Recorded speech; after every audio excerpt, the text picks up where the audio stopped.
Welcome back to CEFCU Friday Night Rivals, presented by ABC News Channel 20. Let's go down to Jacqueline Driscoll on the sidelines. Jacqueline?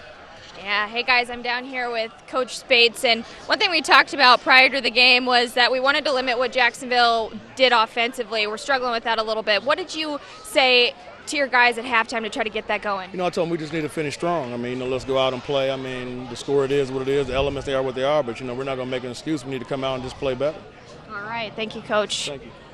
All right, Paul, Adam, we're going to set it back up to you for second half. Thanks, Jacqueline. Appreciate that. Appreciate the insight from the Decatur MacArthur coach, as always. And so right now we'll take a listen to the sounds of the game, brought to you by Central Illinois Hearing. So Central Illinois Hearing, sounds of the game.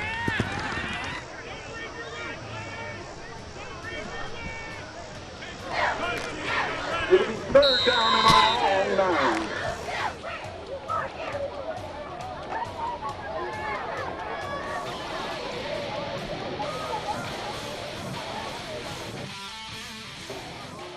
So we're just about set for the third quarter kickoff.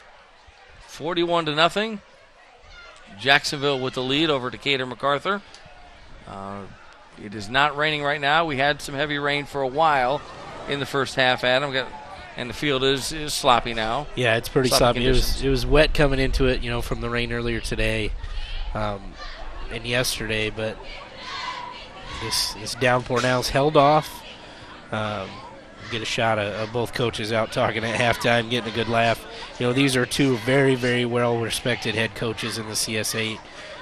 Coach Spates has been at MacArthur for 17 years. Coach Ground's been at Jacksonville for a long time as well. 16, I think it is. Yeah, this is his 16th year. So, yeah, they've both been around a long time.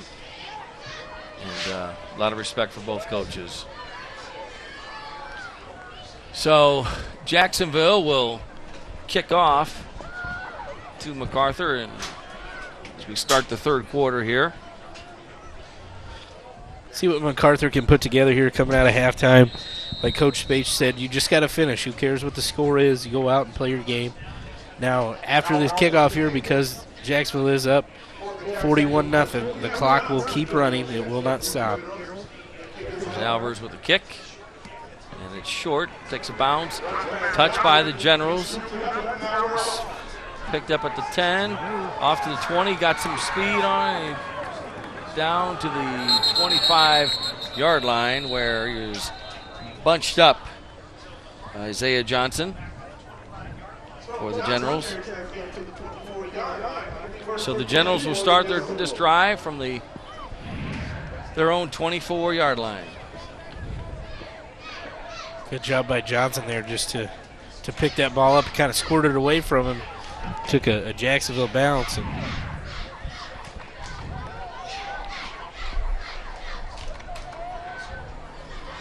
Armin Brummett, the junior quarterback, back in for the Generals. He's going to keep it and run it himself. 30, out to about the 34-yard line where he's brought down. So gain of about 9. And Adam, we were talking about some area scores, and you had a very interesting statistic. Would you go ahead and mention that? Yeah, folks at home, you need to sit down when I tell you this. The Sacred Heart Griffin was up 45-7 on Chatham Glenwood going into halftime. But the interesting stat coming out of that game is Tremaine Lee, the SHG running back, had 274 yards on 11 carries and 5 touchdowns. That's a first half game. Some kids can't even do that in 2 weeks. That's an amazing stat. It's incredible. There's the handoff and a first down and more. Flag on the play. Out to midfield and down to the 45-yard line for the Generals. Probably going to get a hold here, but Brylan Young with a nice run.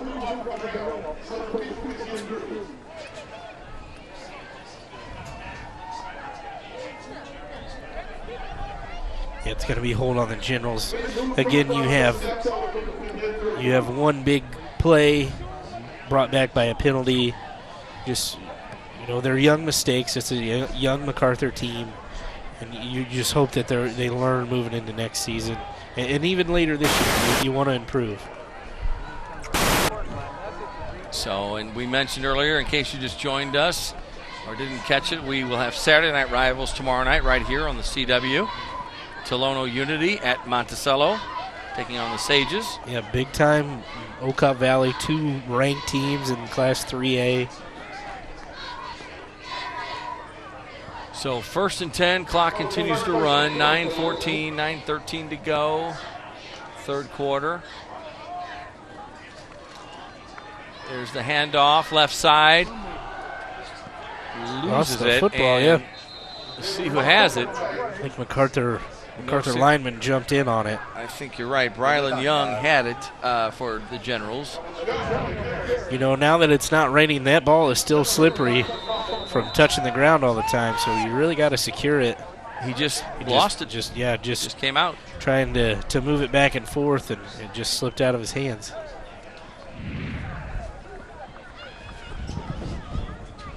Looks like we got a MacArthur player down there on the far sideline. All right, we'll take a short break. Back with more third quarter action from Decatur in just a minute. You're watching SEPCU Friday Night Rivals, presented by ABC News Channel 20. Welcome back to SEPCU Friday Night Rivals, presented by ABC News Channel 20. Paul Wapple and Adam Anderson in Decatur, where the Crimsons lead the Generals 41-0. We're 8:39 to go in the third quarter. You see one of the Generals. I think is that Brylan. Yeah, it is Young, Brylan who Young carried the ball and was injured on the play. But I think as he was trying to pick up that football, just took a hard fall into the ground. Hopefully, Brylan Young's okay. Did get up and walk off the field, so that's a good sign. 2nd and 12, handoff left side, out of bounds at the 37 for the Generals is Isaiah Johnson. And I want to mention this is just in from ABC News Channel 20 Sports Director Donnie Tillman. Southeast High School quarterback Gavin Webb is out with an arm injury right now. Springfield High leads Southeast 14-12 early in the third quarter. So we'll try to keep an eye on that game as well for you. Thanks, Donnie. A big Springfield matchup, and I know there's a lot of bad blood between those teams. Hopefully Gavin Webb turns out to be okay. Hate to lose a player like that. Back to throw is Brummett. Has time, looking. Got his man at the 44. Out to the 47, close to the 48-yard line is number 10, Ray Neal Jr. And another score to bring pass along to you, 28-7. Maroa Forsyth leads Pleasant Plains. Yep. Also heard at last check, North Mac was up 28-14 on Williamsville in the third quarter. So a lot of big games tonight. You folks at home use ScoreStream when you hear those scores, and that'll definitely help us out. Brummett with the handoff. Far side to the 48. As he turns the corner, Jalen Calhoun. Now this is the MacArthur team I expected to see when we got here tonight. I think they got a little flustered in the first half. Had to get used to not playing with Amir Brummett. I think was a bit different for him, but this is the MacArthur General team that we expected. Brummett hands off to Johnson. Johnson up the middle, got some room to the 40, down to about the 37-yard line, and that's good for a first down. And that is a Brant Professional Agriculture first down. Good job by Johnson. He's had flashes of speed on some kick returns, and now they're handing the ball in the backfield. He's really making the most out of his opportunities. Get a shot of Brylan Young there taking off his pads. Hopefully the injury isn't too serious. So 1st and 10 from the 38 for the Generals. There's the handoff. Far side. Thrown down at the 34-yard line is Martise O'Neill, number 1. So seeing some action, the 5'7", 155-pound junior. A lot of speedsters here, and a lot of these guys are juniors. So, we talked about it in the pregame show and earlier this week. A lot of youth on this MacArthur team, and that's only going to help them moving into next season. So 2nd and 6 from the 34-yard line. Brummett with the handoff. Johnson pushes his way down to about the 32-yard line. Got a Crimson with the football, and don't see any. Yeah, I don't see any sign of.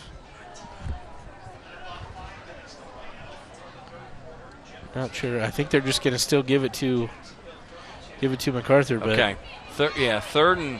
Isaiah Johnson's got to be careful, especially in these wet conditions. Got to hold on to that football. So 3rd down and 4. 4:54 to go. Third quarter action.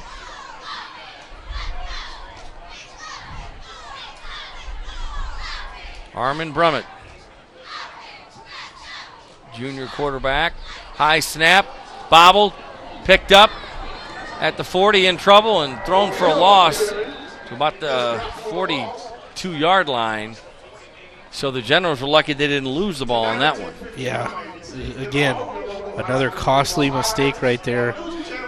Moves them back from 3rd manageable to now you're at 4th and a long 12 yards.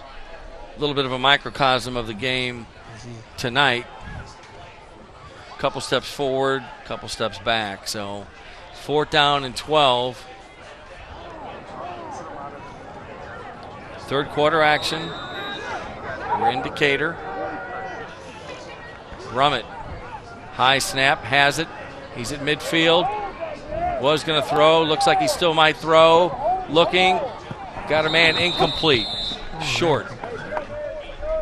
At the 24-yard line. Intended receiver was number 31, Adrian Williams. And we'll take a short break here. You're watching CEFCU Friday Night Rivals, presented by ABC News Channel 20. We're in Decatur. Back with more third quarter action in just a minute. Welcome back to CEFCU Friday Night Rivals, presented by ABC News Channel 20. Paul Wappel and Adam Anderson calling the action.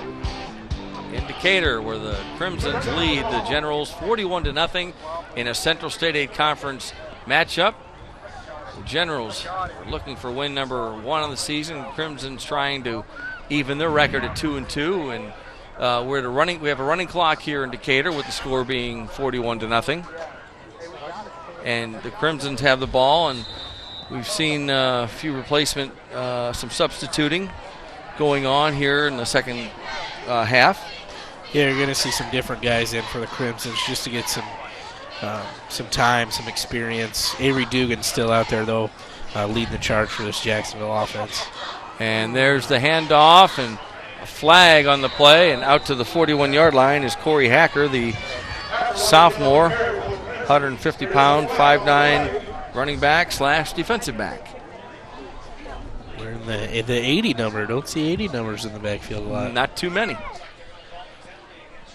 Jacqueline Driscoll is on the sidelines as she's been all night. Jacqueline, what do you have for us?